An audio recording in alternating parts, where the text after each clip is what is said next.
Sunrise. Nandito tayo ngayon sa Balungaw. Guys, diba?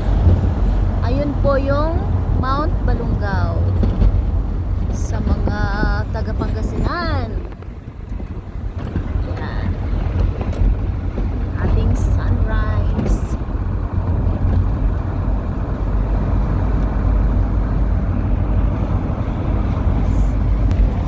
Guys, ngarag tayo ngayon guys. Kasi madaling araw na tayo nakarating ng Clark Airport. Ayan. Kaya hindi lang maleta ang dala ko, kundi ay bags. At ang aking Joa Bells. Hello, Joa Bells. Pasensya na po, suplado talaga. Sabi nga, eyes on the road. Ayan, kaya hindi siya makatingin. Eyes on the road. Ayan.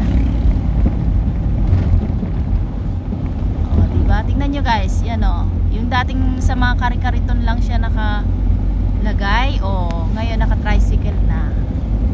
O, diba? Kaya umuunlad ang Pilipinas. Sino nagsabing naghihirap ang Pilipinas? Yung dating magtataho na bit lang yung kanyang ngayon may nakamotor na.